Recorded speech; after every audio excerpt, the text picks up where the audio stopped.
Assalamu alaikum wa rahmatullah.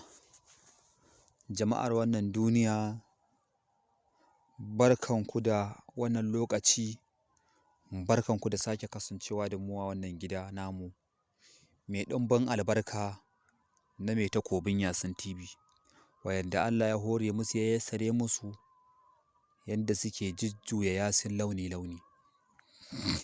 Yau ba muna muku ɗauke da asiri na raba ƙauna mai zafin gaske in dai firraƙu ce, ci miki amana akai, za a raba ki da mai ana saurayinki kenan a mallake shi ko ko mijinki, to ga yanda za ki raba tsakaninsu da wacce take so ta mallake shi, ki farraƙa su, su zama mafaɗata a junansu, su zama fitinannu a junansu.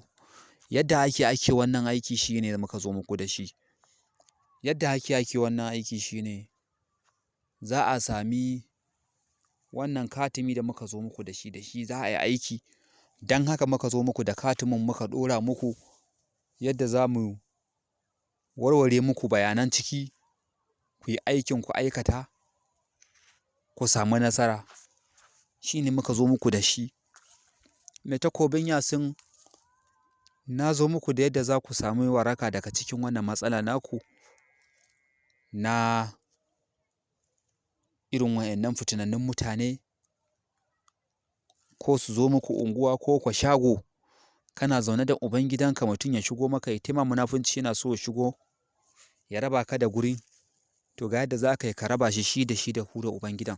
Su yi kace-kace shi bai ƙaunarsa bai ƙaunar kusa da shi ma ya zo. Mai takobin Yasin ne ya zo muku da wannan mafita da yardar Allah.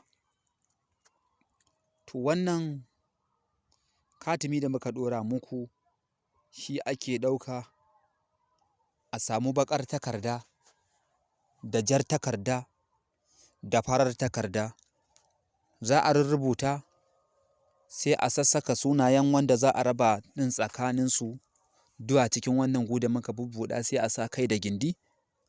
Idan aka sa kai da gindi, za a nannaɗe layunsu ne.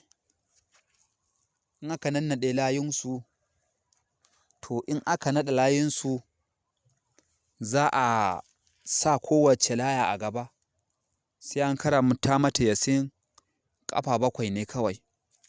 Duk ƙafa ɗaya in an zo, mubin ɗinta sai an tsaya an karanta tabbat yada ƙafa 41 ne. A ce Allah ka raba tsakanin wance da wane, ko wance da wance, ko wane da wane, Allah ka raba su. Kowace laya za a yi mata haka ƙafa 7-7, sai a nannaɗe su, a haɗe su gu ɗaya, a sa baƙin zare a naɗe su, su haɗe gu ɗaya cif. Idan suka haɗe gu ɗaya cif, shi kenan Yasin ƙafa 7-7 an haɗa su sau 3. Ka ga abin da kake da shi na adadi 21 kenan. To kana da Yasin 21, sai ka samu baƙar kaza, baƙin ƙirin babba, amma za a samu wacce ta shekara. Za ka samu zabo wanda yake shi ma shekararre ne. Za ka sami talo-talo shi ma da ya shekara.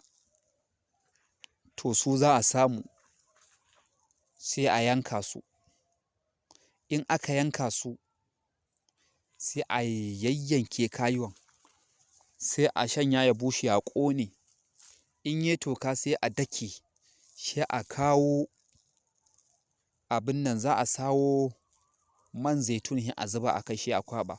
Waccan laya sai a sa ta a ciki, a birshina, ya zamana ta nannaɗe wannan baƙin duk an shafe a jikinta.